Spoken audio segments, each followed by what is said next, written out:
আমাদের আজকের নিবেদন হুমায়ুন আহমেদের গল্প উইজাবোর্ড। প্রায় ৮ বছর পর নাসরিনের বড় ভাই আলাউদ্দিন দেশে ফিরল, সঙ্গে বিদেশি বউ। বউয়ের নাম ক্লারা। বউয়ের চুল সোনালি, চোখ ঘন নীল, মুখটাও মায়া মায়া। তবু মেয়েটাকে কারোরই পছন্দ হলো না। যে পরিমাণ আগ্রহ নিয়ে নাসরিন বড় ভাইয়ের জন্য অপেক্ষা করছিল, ভাইকে দেখে ঠিক ততখানি নিরাশ হলো। ৮ বছর আগে নাসরিনের বয়স ছিল ৯, এখন ১৭। ৯ বছর বয়সী চোখ এবং ১৭ বছর বয়সী চোখ একরকম নয়। ৯ বছর বয়সী চোখ সবকিছুই কৌতূহল এবং মমতা দিয়ে দেখে। ১৭ বছরের চোখ বিচার করার চেষ্টা করে। তার বিচারে ভাইকে এবং ভাইয়ের বউকে দুজনকেই খারাপ লাগছে। নাসরিন দেখল তার ভাই আগের মতো চুপচাপ শান্ত ধরনের ছেলে নয়, খুব হইচই করা শিখেছে। স্ত্রীকে নিয়ে সবার সামনে আহ্লাদ করছে, ঠোঁট গোল করে হানি ডাকছে, অথচ হানি শব্দটা বলার সময় ঠোঁট গোল হয় না। আলাউদ্দিন এতদিন পর দেশে আসছে, আত্মীয় স্বজনের জন্য উপহার টুপহার আনা উচিত ছিল, তেমন কিছুই আনেনি। ভুসভুসা অ্যাশ কালারের একটা সোয়েটার এনেছে মার জন্য। সেই সোয়েটার নিয়ে কত রকম আদিক্ষেতা। পিওর উল মা, পিওর উল আজকাল আমেরিকাতেও এক্সপেন্সিভ। মা, তোমার কি কালার পছন্দ হয়েছে? নাসরিনের একবার ইচ্ছে হলো বলে, অ্যাশ কালারে পছন্দের কি আছে ভাইয়া? অবশ্য কিছু বলল না। তার মনটাই খারাপ হয়ে গেল। এতদিন পর আসছে, ভাইয়ার কি উচিত ছিল না মার জন্য একটা ভালো কিছু আনা? বাবার জন্য এনেছে ক্যালকুলেটর। যে বাবা রিটায়ার করেছে, চোখে দেখতে পায় না, সে ক্যালকুলেটর দিয়ে কি করবে? নাসরিনের বড় বোন শারমিন তার ২ যমজ মেয়েকে নিয়ে সুটকেস খোলার সময় বসেছিল। এই ২ মেয়েকে আলাউদ্দিন দেখেনি। চিঠি লিখে জানিয়েছে এই ২ মেয়ের জন্য একই রকম ২টা জিনিস আনবে, যা দেখে দুজনেই মুগ্ধ হবে। দুজনের জন্য ২টো গায়ে মাখা সাবান বেরোলো।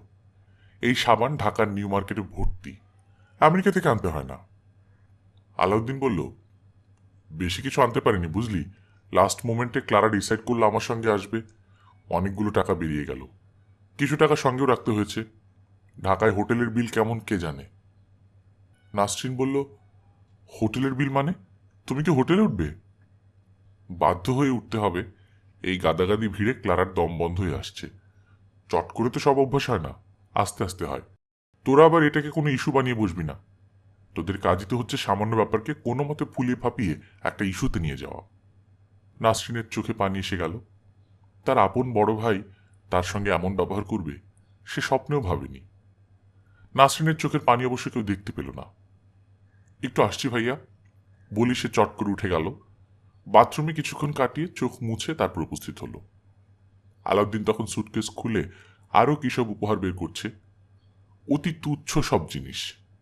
গাড়ির পেছনে লাগানো স্টিকার, হাগ ইয়োর কাইন্ড। তাদের গাড়ি কোথায় যে তারা গাড়ির পেছনে স্টিকার লাগাবে? কেউ অবশ্য কিছু বলল না। সবাই এমন ভাব করতে লাগলো যে গাড়ির স্টিকারটার খুব প্রয়োজন ছিল। আলাউদ্দিন বলল, নাসরিন তোর জন্য তো কিছু আনা হয়নি। নাসরিন বলল, ভাই আমার কিছু লাগবে না, তোকে বরং এখান থেকেই শাড়ি টাড়ি কিছু কিনে দেব। আচ্ছা। আলাউদ্দিন সুটকেস ঘাঁটতে থাকলো। তার ঘাটার ভঙ্গি দেখে মনে হয় সে আশা করছে কিছু একটা পেয়ে যাবে, যা নাসরিনকে দিতে পারলে শাড়ির ঝামেলায় যেতে হবে না। নাসরিনের লজ্জার সীমা রইল না। এই যে পাওয়া গেছে। হাসিতে আলাউদ্দিনের মুখ ভরে গেল। সবাই ঝুঁকে পড়ল সুটকেসের উপর। লিপস্টিকের মতো একটা বস্তু বেরোলো। আলাউদ্দিন বলল, নাসরিন নে, এর নাম লিপ গ্লস। ঠোঁটে দিলে ঠোঁট চকচক করে, ঠোঁট ফাটে না। নাসরিন শুকনো গলায় বলল, থ্যাঙ্কস ভাইয়া। আলাউদ্দিন বিরক্ত গলায় বলল, গিফট হচ্ছে গিফট, গিফটের মধ্যে সস্তা দামি কোনো ব্যাপার না। বাঙালিদের স্বভাব হচ্ছে কোনো উপহার পেলেই হিসাব নিকাশে বসে যাবে, দাম কত কি। নাসরিন বলল, আমি কোনো হিসাব নিকাশ করছি না ভাইয়া, লিপ গ্লসটা আমার খুব পছন্দ হয়েছে। That's good. My god Nasrin, তোর ভাগ্য ভালো, আরেকটা জিনিস পাওয়া গেছে, উইজা বোর্ড। এতক্ষণ চোখেই পড়েনি। উইজা বোর্ড আবার কি? আলাউদ্দিন লুডো বোর্ডের মতো একটা বোর্ড মেলে ধরল। চারদিকে এ থেকে জেড পর্যন্ত লেখা, মাঝখানে 2টা ঘর, একটায় লেখা ইয়েস, একটায় নো। এটা কি কোনো খেলা ভাইয়া? খেলাই বলতে পারিস, ভূত নামানোর খেলা। প্ল্যানচেটের নাম শুনিসনি? এটা দিয়ে প্ল্যানচেটের মতো করা যায়। কিভাবে? লাল বোতামটা দেখছিস না? 2জন বা 3জন মিলে খুব ভালোভাবে তর্জনী দিয়ে এটাকে টাচ করে রাখবি। কোনো রকম প্রেশার দেয়া যাবে না। বোতামটাকে রাখবি ঠিক বোর্ডের মাঝখানে, ঘরের আলো কমিয়ে দিবি, আর মনে মনে বলবি, if any good soul pass by please come. তখন আত্মাটা বোতামে চলে আসবে, বোতাম নড়তে থাকবে। তখন কোনো প্রশ্ন করলে আত্মা জবাব দেবে। কিভাবে জবাব দেবে? বোতামটার অক্ষরগুলোর উপর যাবে, কোন কোন অক্ষরের উপর যাবে সেটা খেয়াল রাখতে হবে। ভূতটার নাম যদি হয় রহিম, তাহলে প্রথমে আর, তারপর এ, তারপর এইচ, এইভাবে। বুঝতে পারছিস? বোতাম আপনা আপনি যাবে না, আঙুল দিয়ে ছুঁয়ে রাখতে হবে। ভাইয়া, ভূত কি সত্যি সত্যি আসে? আরে দূর দূর, ভূত আছে নাকি যে আসবে? আমেরিকানদের এটা হচ্ছে পয়সা বানানোর একটা ফন্দি। এত সহজে আত্মা চলে এলে তো কাজই হতো। আলাউদ্দিন আমেরিকানদের স্বভাব চরিত্র সম্পর্কে মজার মজার গল্প করতে লাগলো। আলাউদ্দিনের মা রাহেলার মনে ক্ষীণ আশা। গল্প যেভাবে জমেছে তাতে মনে হয় না ছেলে বউকে নিয়ে হোটেলে যাবে। যদি সত্যি সত্যি যায় তাহলে তিনি মানুষের কাছে মুখ দেখাতে পারবেন না। এমনিতেই বিদেশি বউয়ের কথায় অনেকেই হাসাহাসি করেছে। জামশেদ সাহেবের স্ত্রী গত সপ্তাহে এসে সরু গলায় বললেন, বাঙালি ছেলেরা যে বিদেশে গিয়ে বিদেশিনী বিয়ে করে ফেলে, ওইসব বিদেশিনীরা নিচু জাতের, ঝি জমাদার নিয়ে এইসব। ভদ্রলোকের মেয়েরা বাঙালি বিয়ে করতে যাবে কেন? ওদের গরজটা কি? রাহেলা ক্ষীণ গলায় বললেন, আপনাকে কে বলেছে? বলবে আবার কে? এ তো সবাই জানে। বাঙালির ছেলেগুলি সাদা চামড়া দেখার হুঁশ থাকে না। ওরা তার প্রথম প্রথম জানে না যে ওই দেশের ঝিয়ের চামড়াও সাদা, মেথরের চামড়াও সাদা। রাহেলা এইসব কথার কোনো জবাব দিতে পারেননি, শুধু শুনে গেছেন। এখন যদি ছেলে বউ নিয়ে হোটেলে চলে যায় তাহলে কি হবে? সবাই তো গায়ে থুথু দেবে। অবশ্য তিনি যথাসাধ্য চেষ্টা করেছেন ছেলে এবং ছেলের বউয়ের জন্য একটা ঘর ভালো মতো সাজাতে। নাসরিনের ঘরটাই সাজাতে হয়েছে। দেয়ালে চুনকাম করা হয়েছে, টিউবলাইট লাগানো হয়েছে, একটা ফ্যান ঘরে আছে। সেই ফ্যানে ঘটাং ঘটাং শব্দ হয় বলে নতুন একটা সিলিং ফ্যান কেনা হয়েছে। তারপরে যদি ছেলে বউ নিয়ে হোটেলে ওঠে, তিনি আর কি করবেন? তার আর কি করার আছে? রাতের খাওয়া শেষ হওয়ার সঙ্গে সঙ্গে আলাউদ্দিন বলল, আমরা তাহলে উঠি মা। রাহেলা ক্ষীণ গলায় বললেন, কোথায় যাবি? আলাউদ্দিন বিরক্ত গলায় বলল, কোথায় যাবি বলছে কেন মা? আমি তো আগেই বলে রেখেছি একটা ভালো হোটেলে উঠতে হবে। ক্লারা গত রাতে এক ফোঁটা ঘুমায়নি, বেচারি গরমে সিদ্ধ হয়ে গেছে। বাতাস নেই এক ফোঁটা। ফ্যান তো আছে। বাতাস গরম হয়ে গেলে ফ্যানে লাভ কি? তোমরা গরম দেশের মানুষ, ওর কষ্টটা কি বুঝবে? আমি নিজেই সহ্য করতে পারছিলাম না। আর ও বউকে নিয়ে হোটেলে গিয়ে উঠলে লোকে নানান কথা বলবে। আলাউদ্দিন এই কথায় রাগে জ্বলতে লাগলো। হড়বড় করে এমন সব কথা বলে গেল যার তেমন কোনো অর্থ হয় না। তার বাবা মনসুর সাহেব, যিনি কখনই কিছু বলেন না, তিনি পর্যন্ত বলে ফেললেন, তুই খামাখা চিৎকার করছিস কেন? আমি খামাখা চিৎকার করছি? আমি আমি শুধু বলছি লোকজনের কথা নিয়ে তোমরা নাচানাচি কেন করো? তোমরা যদি না খেয়ে মরো, লোকজন এসে তোমাদের খাওয়াবে? প্রতি মাসে $150 যে মানি অর্ডারটা পাও, সেটা কি লোকজন দেয়? বলো, দেয় লোকজন? মনসুর সাহেব দীর্ঘশ্বাস ফেলে সিগারেট ধরিয়ে বললেন, যা, যেখানে যেতে চাস যা। আলাউদ্দিন তিক্ত গলায় বলল, তোমরা ভাবছো ছেলে ঘর ছেড়ে হোটেলে চলে যাচ্ছে, ছেলে পর হয়ে গেল। এটা ঠিক না। আমরা কিছু ভাবছি না, তুই আর ভেজাস করিস না তো। মাথা ধরিয়ে দিয়েছিস। মাথা ধরিয়ে দিয়েছি? আমি মাথা ধরিয়ে দিয়েছি? 8 বছর পর ফিরে আসা পুত্রের সঙ্গে দ্বিতীয় রাতেই বাড়ির সদস্যদের খণ্ড প্রলয়ের মতো হয়ে গেল। নাসরিন মনে মনে বলল, বেশ হয়েছে, খুব মজা হয়েছে, আমি খুব খুশি হয়েছি। ক্লারা ঝগড়ার ব্যাপারটা কিছুই বুঝল না। সে একবার শুধু ভ্রু কুচকে বলল, তোমরা তো চেঁচিয়ে কথা বলো কেন? বলেই জবাবের অপেক্ষা না করে বসার ঘরে টিকটিকি দেখতে গেল। বাংলাদেশের এই ছোট্ট প্রাণ তার হৃদয় হরণ করেছে। সে টিকটিকির 21টা ছবি এ পর্যন্ত তুলেছে। ম্যাক্রো লেন্স আনা হয়নি বলে খুব আফসোসও করেছে। ম্যাক্রো লেন্সটা থাকলে ক্লোজ আপ নেওয়া যেত। খুব সঙ্গত কারণেই গভীর রাত পর্যন্ত এ পরিবারের কোনো সদস্য ঘুমোতে পারল না। বারান্দায় বসে রাহেলা ক্রমাগত অশ্রু বর্ষণ করতে লাগলেন। একসময় মনসুর সাহেব বললেন, আর কেঁদো না, চোখে ঘা হয়ে যাবে। তোমার ছেলের আশা ছেড়ে দাও।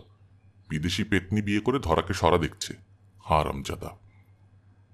নাসরিন আজর ঘরে ঘুমোতে পারছে। ঘরে ঢুকে তার মনটা খারাপ হয়ে গেল। কত আগ্রহ করে তারা সবাই মিলে ঘর সাজিয়ে দিয়েছে, তবু ভাইয়ার পছন্দ হলো না। এই ঘরটা কি হোটেলের চেয়ে কম সুন্দর হয়েছে? মাথার পাশে টেবিল ল্যাম্প, পায়ের দিকে দেয়ালে সূর্যাস্তের ছবি, খাটের পাশে মেরুন রঙের বেডসাইড কার্পেট। জানলা খুলে ফুল স্পিডে ফ্যান ছেড়ে দিলে খুব একটা কি গরম লাগে? কই, তার তো লাগছে না। তার তো উল্টো কেমন শীত শীত লাগছে। সে টেবিল ল্যাম্প জ্বালালো। এত বড় খাটে একা ঘুমোতে কেমন যেন অস্বস্তি লাগছে। ভাইয়া থাকবে না জানলে বড় আপাকে জোর করে রেখে দিত। নাসরিন দীর্ঘ নিঃশ্বাস ফেলল। আজ রাতটা তাদের জন্য খুব খারাপ রাত। আজ রাতে তাদের কারোরই ঘুম হবে না। একা একা জেগে থাকা খুব কষ্টের। ভূত নামালে কেমন হয়? ওইজা বোর্ডটা খুলে সে যদি বোতামটা হাত দিয়ে ছুঁয়ে বসে থাকে, তাহলে কি কিছু হবে? যদি কোনো আত্মা চলে আসে ভালোই হয়, আত্মার সঙ্গে গল্প করা যাবে। মুশকিল হচ্ছে এই আত্মাগুলো আবার কথা বলে না, বোতাম ঠেলে ঠেলে মনের ভাব প্রকাশ করে। নাসরিন দরজা বন্ধ করে ওইজা বোর্ড নিয়ে বসল। তর্জনী দিয়ে বোতামটা ছুঁয়ে নরম গলায় বলল, আমার আশেপাশে যদি কোনো বিদেশি আত্মা থাকেন, তাহলে তাদের মধ্যে একজনকে দয়া করে আসবেন। যদি আসেন আমার মনটা একটু ভালো হবে, কারণ আজ আমার মনটা খুব খারাপ। কেন খারাপ তা তো আপনারা খুব ভালো করেই জানেন। পুরো ঘটনার সময় নিশ্চয়ই আপনার আশেপাশে ছিলেন না? এই পর্যন্ত বলেই নাসরিন চমকে উঠল। ডান হাতটা একটু যেন কাঁপছে। বোতামটাকে নড়তে শুরু করেছে। অসম্ভব, হতেই পারে না। এ কি, বোতামটা এগিয়ে গেল কিভাবে? নাসরিন নিজেই হয়তো নিজের অজান্তে বোতাম ঠেলে ঠেলে নিয়ে গেছে। খানিকটা ভয় এবং খানিকটা অস্বস্তি নিয়ে নাসরিন অপেক্ষা করছে, হচ্ছেটা কি। বোতাম ইয়েস লেখা ঘরে কিছুক্ষণ থেমে আবার আগের জায়গায় ফিরে এলো। নাসরিন শব্দ করে বলল, বাহ, বেশ মজা তো। পরবর্তী কিছুক্ষণ ইয়েস এবং নোতে বোতাম ঘুরতে লাগলো। নাসরিনের শুরুর ভয় খানিকটা কমে গেল, যদিও তখনও বুক ধকধক করছে। উইজা বোর্ডে ইয়েস এবং নো ছাড়াও আরও দুটো ঘর আছে। সেগুলি হচ্ছে আমি উত্তর দেব না আর আমি জানি না। বোতামটা এইসব ঘরে মাঝে মাঝে এলো। প্রশ্ন এবং উত্তর এইভাবে সাজানো যায়। আপনি কি এসেছেন? হ্যাঁ। আপনি কি এই বাড়িতেই থাকেন? না। আপনি কোথায় থাকেন? আমি উত্তর দেব না। আজ আমাদের সবার মন খুব খারাপ, সেটা আপনি জানেন? না। কি জন্য মন খারাপ সেটা কি বলবো? না। শুধু না না করছেন কেন? শুনলে কি হয় বলি? হ্যাঁ। তার আগে বলুন আপনার নাম কি? বোতামটা ঘুরতে ঘুরতে এক্স ঘরে গিয়ে থামল। নাসরিন বলল, এক্স দিয়ে বুঝি কারো নাম হয়? ঠিক করে নাম বলুন। আমি জানি না। আপনি জানেন না মানে? আপনার কি নাম নেই? না। ভূতদের নাম থাকে না? আমি জানি না। সে কি, আমার তো ধারণা প্রেতাত্মারা সব জানে, আর আমি আপনাকে যাই জিজ্ঞেস করছি আপনি বলছেন আমি জানি না। আচ্ছা বলুন তো, 19কে 13 দিয়ে গুণ করলে কত হয়? আমি জানি না। আমিও জানি না, তবে আপনি যদি বলতেন তাহলে গুণ করে বের করতাম। আপনি কি গুণ অঙ্ক জানেন? হ্যাঁ। আচ্ছা, আত্মাদের কি অঙ্ক করতে হয়? বোতাম এক জায়গায় স্থির হয়ে রইল, উত্তর দিল না। নাসরিন বলল, আপনি কি আমার উপর রাগ করেছেন? হ্যাঁ। প্লিজ আমার উপর রাগ করবেন না। কেউ আমার সাথে রাগ করলে আমার খুব মন খারাপ থাকে। আজ এমনিতেই আমার মন খুব খারাপ। আপনি কি জানেন যে আমার মন খুব খারাপ? হ্যাঁ। কেন মন খারাপ সেই ঘটনাটা বলবো?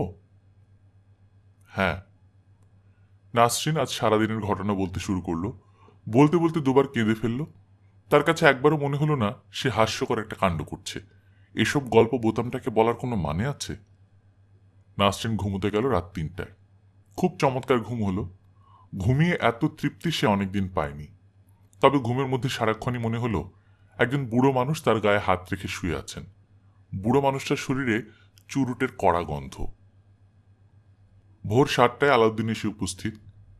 সে ভোর হতেই চলে আসবে রাহেলা তা ভাবেননি। আগের রাতে সব দুঃখ তিনি ভুলে গেলেন। হাসি মুখে বললেন, বৌমাকে আনলি না? ও ঘুমুচ্ছে, ঘুম ভাঙলে চলে আসবে, নোট লিখে এসেছি। আসতে পারবে একা একা? আসতে পারবে না মানে কি? কি যে বলো তুমি মা, ও কি আমাদের দেশের মেয়ে যে স্বামী ছাড়া এক পা চলতে পারে না? তা তো ঠিকই। রাহেলা নাস্তার আয়োজনে ব্যস্ত হয়ে পড়লেন। আলাউদ্দিনকে এখন অনেক সহজ ও স্বাভাবিক মনে হচ্ছে। রান্নাঘরে মার পাশে বসে অনেক গল্প করতে লাগলো। নাসরিন এবং মনসুর সাহেবও গল্পে যোগ দিলেন। তুই তো ওই দেশেই থেকে যাবি। হ্যাঁ, এই দেশে আছে কি বলো? এই দেশে থাকলে তো মরতে হবে না খেয়ে। অনেকেই তো আছে। কিরকম আছে তা তো দেখতেই পাচ্ছি। তাও ঠিক। নাসরিনও সহজভাবেই ভাইয়ের সঙ্গে অনেক গল্প করল। এখন ভাইয়াকে খুব আপন লাগছে, কথা বলতে ভালো লাগছে। ভাইয়া, কাল উইজা বোর্ড দিয়ে ভূত এনেছিলাম। তাই নাকি? হ্যাঁ, আপনা আপনি বোতাম এক জায়গা থেকে অন্য ঘরে চলে যায়। তুই নিশ্চয়ই ঠেলেছিস? অনেস্ট ভাইয়া, মোটেও ঠেলিনি। তুই না ঠেললেও তোর সাবকনশিয়াস মাইন্ড ঠেলেছে। আমি নিউজ উইক পত্রিকায় দেখেছিলাম, পুরো ব্যাপারটাই আসলে সাবকনশিয়াস মাইন্ডের। এমন সহজ স্বাভাবিকভাবে যে মানুষটা গল্প করলো, সে আবার ঠিক সন্ধ্যাবেলা একটা ঝগড়া বাঁধিয়ে ফেলল। সাধারণ ঝগড়া না, কুৎসিত ঝগড়া। ব্যাপারটা এরকম, ক্লারা খাবার পানি চেয়েছে, নাসরিন গ্লাসে করে পানি দিয়েছে। এক চুমুকে সেই পানি খেয়ে ক্লারা বলল, থ্যাঙ্কস, খুব ভালো পানি। ক্লারা এখন কিছু কিছু বাংলা বলার চেষ্টা করে। আলাউদ্দিন বলল, ফোটানো পানি দিয়েছিস তো? Boiled water? না ভাইয়া, ট্যাপের পানি। কেন? তোদেরকে আগে বলিনি সবসময় বয়েলড পানি দিবি? পানি ফুটিয়ে পরে বোতলে ভরে রাখবি। সামান্য কথাটা মনে থাকে না কেন? বয়স যত বাড়ছে তোর বুদ্ধি তো দেখছি তত কমছে। নাসরিনের মুখ কালো হয়ে গেল। মনসুর সাহেব মেয়েকে রক্ষা করার জন্য বললেন, একবার মাত্র খেয়েছে, কিছু হবে না, আমরা তো সবসময় খাচ্ছি। তোমাদের খাওয়ার ক্লারার খাওয়া এক হলো? মাইক্রো অর্গানিজম খেয়ে খেয়ে তোমরা ইমিউন হয়ে আছো, ও তো হয়নি। যা হবার হয়ে গেছে, এখন চিৎকার করে আর কি হবে? চিৎকার করছি নাকি? তোমাদের সঙ্গে দেখি সামান্য আর্গুমেন্টও করা যায় না। নাসরিন অনেক চেষ্টা করেও কান্না আটকাতে পারল না। মুখে শাড়ির আঁচল চেপে দ্রুত বের হয়ে গেল। রাহেলা মৃদুস্বরে বললেন, দিলি তো মেয়েটাকে কাঁদিয়ে, যা অভিমানী মেয়ে, রাতে তো খাবেই না। আলাউদ্দিন বিরক্ত গলায় বলল, এত অল্পতেই যদি চোখে পানি এসে যায় তাহলে তো মুশকিল। একটা ভুল করলে আর ভুল ধরিয়ে দেওয়া যাবে না। ও ছেলে মানুষ। ছেলে মানুষ কি বলছো?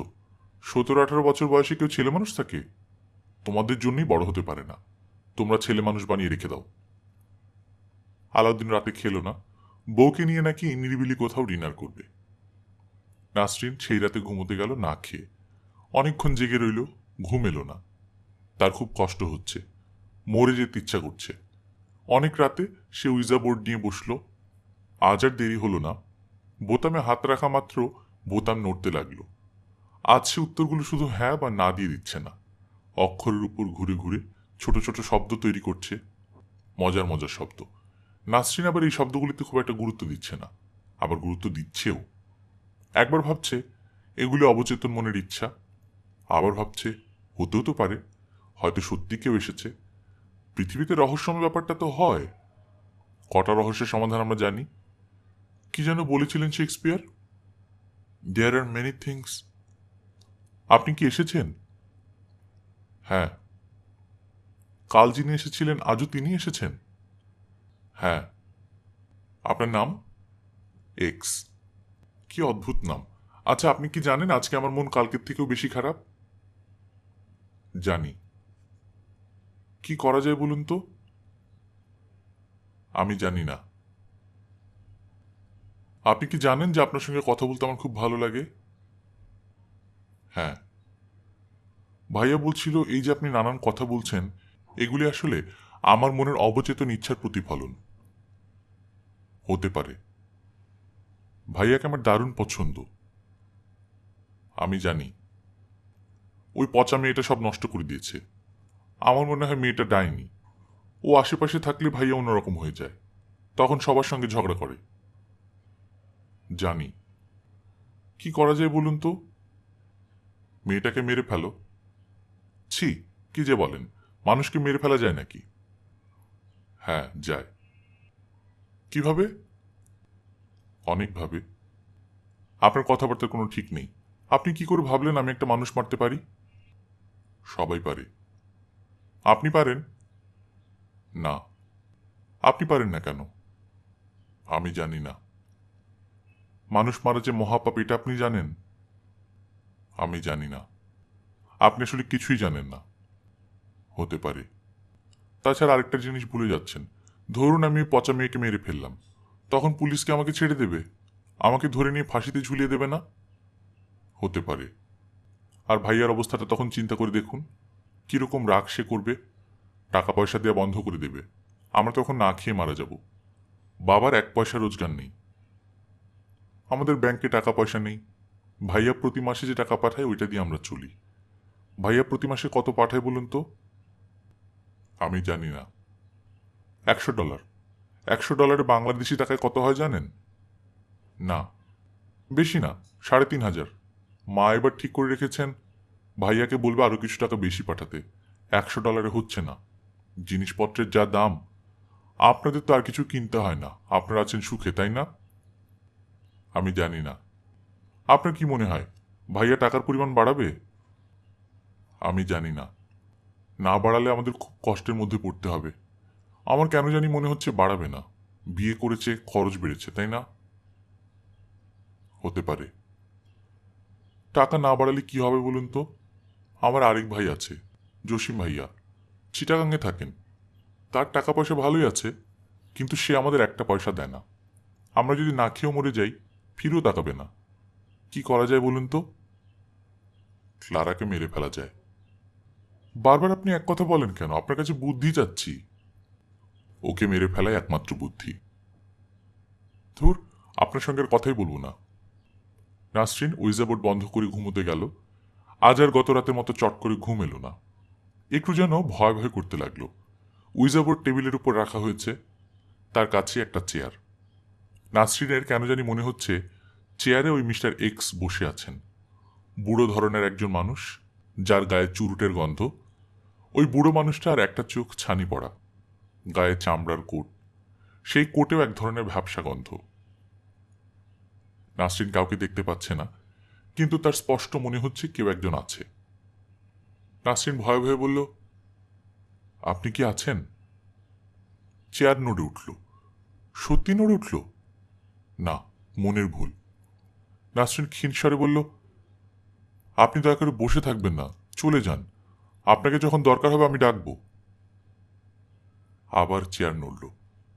নিশ্চয়ই মনের ভুল। নাসরিনের বড় ভয় লাগছে। জুন মাসের এই প্রচণ্ড গরমের রাতেও একটা চাদরে সারা শরীর ঢেকে শুয়ে রইল। ঘুম এলো একেবারে শেষ রাতে, তাও গাঢ় ঘুম না, আজেবাজে সব স্বপ্ন। একটা স্বপ্ন তো খুবই ভয়ঙ্কর। তার শাড়িতে দাও দাও করে আগুন জ্বলছে। সে অনেক চেষ্টা করছে আগুন নেভাতে, নেভাতে পারছে না। যতই চেষ্টা করছে আগুন আরও ছড়িয়ে পড়ছে। একজন বুড়ো মতো লোক চুরুট হাতে পুরো ব্যাপারটা দেখছে, কিন্তু কিছুই করছে না। টাকার পরিমাণ বাড়ানোর দাবি রাহেলা অনেক ভনিতার পর করলেন। বলতে তার খুবই লজ্জা লাগলো, কিন্তু উপায় নেই। আলাউদ্দিন তখন চা খাচ্ছিল। চায়ের কাপ নামিয়ে বিস্মিত গলায় বলল, টাকা বাড়াতে বলছো? হ্যাঁ। $100 তোমাদের হচ্ছে না? না রে। তোমরা কি পাগল টাগল হয়ে গেলে? আমেরিকায় কি আমি টাকার চাষ করছি? ট্রাক্টর দিয়ে জমি চষে টাকার চারাগাছ বুনে দিচ্ছি? রাহেলা ক্ষীণ স্বরে বললেন, সংসার অচল। সংসার তো আমারটা আরো বেশি অচল। বিয়ে করেছি, নতুন সংসার, অ্যাপার্টমেন্ট নিয়েছি। একটা জিনিস নেই অ্যাপার্টমেন্টে। ক্লারা অফিস করে, তার একটা আলাদা গাড়ি দরকার। তোমাদের টাকা বাড়াতে তো পারবোই না, বরং কিছু কমিয়ে দেবো বলে ভাবছি। আমাদের চলবে কিভাবে? জসিম ভাইকে বলো, তারও তো কিছু দায়িত্ব আছে। সে তো গায়ে ফু দিয়ে ঘুরছে। রাহেলা দীর্ঘ নিঃশ্বাস ফেলল। আলাউদ্দিন বিরক্ত সেরে বলল, এরকম ঘন ঘন দীর্ঘ নিঃশ্বাস ফেলবে না।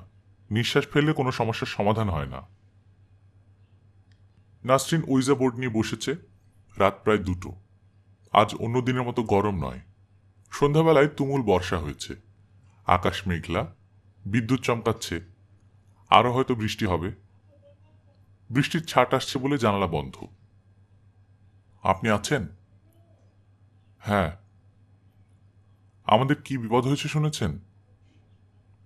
না। ভাইয়া টাকা পয়সা বেশি তো পাঠাবেই না, বরং আরো কমিয়ে দেবে। আচ্ছা, কি করবো আমরা বলুন তো? মেয়েটাকে মেরে ফেলো। এটা ছাড়া বুঝি আপনার মাথার কোনো বুদ্ধি নেই? না, এটাই সবচেয়ে ভালো বুদ্ধি। আপনার সঙ্গে আমার কোনো কথা বলতে ইচ্ছা করছে না। শুনে দুঃখিত হলাম। আচ্ছা, ওই দিন আপনি আমাকে ভয় দেখালেন কেন? আপনি কি ওই চেয়ারটায় বসেছিলেন? আমার মনে হয় আপনি এখনো চেয়ারটায় বসে আছেন। ক্লারাকে আগুনে পুড়ে মারলে কেমন হয়? আপনি আজে বাজে কথা বলবেন না তো। আচ্ছা বলুন না, ওই দিন কি আপনি চেয়ারে বসেছিলেন? তুমি একটু সাহায্য করলেই হয়। কি সাহায্য? যখন আগুন জ্বলে উঠবে তখন এই ঘরের দরজা তুমি বাইরে থেকে বন্ধ করে দেবে। আপনার কথাবার্তার আগামাথা তো কিছুই বুঝতে পারছি না। আগুন লাগার পর মেয়েটা যেন বের হতে না পারে। কি বলছেন আপনি? আগুন লাগার পর সে ছুটে বের হতে চাইবে, তখন তাকে শুধু আটকানো, অল্প কিছুক্ষণ আটকে রাখা। চুপ করুন তো। ভালো বুদ্ধি দিচ্ছি। আপনার বুদ্ধি চাই না। তুমি আমার বন্ধু। না, আমি আপনার বন্ধু নই। আজ রাতে নাসরিন এক পলকের জন্য চোখ এক করতে পারল না। মনে মনে ঠিক করে ফেলল উইজা বোর্ডটা ভোর হতে আগুন দিয়ে পুড়িয়ে ফেলবে। কি সর্বনাশের কথা!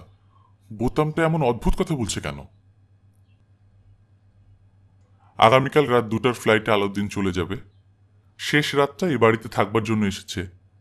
দীর্ঘদিন হোটেলে থাকায় তাকে বেশ লজ্জিত মনে হচ্ছে। আজ রাতটা থাকতে তেমন কষ্ট হবে না। বর্ষা শুরু হয়েছে, আবহাওয়া অসহনীয় নয়, ঝুম বৃষ্টি হচ্ছে। আলাউদ্দিন বসার ঘরে বসে সবার সঙ্গে গল্প করছে। গল্পটা বেশ জমে উঠেছে। প্রথম দিকে আমেরিকায় সে কী সব বিপদে পড়েছিল তার গল্প। প্রতিটি গল্পই অনেকবার করে শোনা, তবু সবাই খুব আগ্রহ নিয়ে শুনছে। ঘরে ইলেকট্রিসিটি নেই। বিকেলে ঝড় বৃষ্টির সময় ইলেকট্রিসিটি চলে গিয়েছে, এখনো আসেনি। আজ রাতে আর আসবে বলে মনে হয় না। ঝড় বৃষ্টি এখনো হচ্ছে। বাতাসের শোঁ শোঁ শব্দ, বৃষ্টির ঝমঝমানি, দমকা হাওয়ার ঝাপটা, চমৎকার পরিবেশ। একটিমাত্র হ্যারিকেন, সেটি বসার ঘরে। হ্যারিকেন ঘিরে সবাই বসে আছে। ক্লারা ওদের গল্পে কোনো মজা পাচ্ছিল না, ঘন ঘন হাই তুলছিল। মাঝরাতে সে ঘুমোতে গেল। নাসরিন তার ঘরে মোমবাতি জ্বালিয়ে দিয়ে গেল। দুর্ঘটনা ঘটল তারও মিনিট 10 পর। গল্প তখন খুব জমে উঠেছে। শুরু হয়েছে ভূতের গল্প। রাহেলা ছোটবেলায় নিশির ডাক শুনে ঘর ছেড়ে বের হয়ে পড়েছিলেন, সেই গল্প হচ্ছে। গা ছমছমানো পরিবেশ। ঠিক তখন তীক্ষ্ণ গলায় নাসরিন বলল, ঘরে তো আলো হয়ে গেছে কেন ভাইয়া? তার কথা শেষ হবার আগেই শোনা গেল গোঙানি ও চিৎকার। দরজায় ধাক্কা দিচ্ছে এবং ক্লারা চেঁচাচ্ছে, ও গড, ও গড! সবাই ছুটে গেল শোবার ঘরের দিকে। দাউ দাউ করে আগুন জ্বলছে। দুর্ঘটনা তো বটেই, দুর্ঘটনা ছাড়া আর কিছুই নয়। বাতাসে মোমবাতি কাত হয়ে পড়ে গিয়েছিল নেটের মশারিতে। সেখান থেকে ক্লারার নাইট গাউনে সিনথেটিক কাপড় মুহূর্তের মধ্যে জ্বলে উঠল। খুবই সহজ ব্যাখ্যা। শুধু শুধু একটি ব্যাপার ব্যাখ্যা করা যাচ্ছে না। ক্লারার ঘরের দরজা বাইরে থেকে বন্ধ ছিল। কেউ একজন বাইরে থেকে শিকল তুলে দিয়েছিল। আগুন লেগে যাবার পর ক্লারা প্রাণপণ চেষ্টা করেছে ঘর থেকে বেরোতে পারেনি। চিৎকার করে দরজা খুলতে বলেছে। ঝড় বৃষ্টি এবং বজ্রপাতের সঙ্গে তার চিৎকারও কেউ শোনেনি। ব্যাকুল হয়ে শেষ মুহূর্তে সে ঈশ্বরকে ডাকছিল। ঈশ্বর মানুষের কাতর আহ্বানে সাধারণত বিচলিত হন না।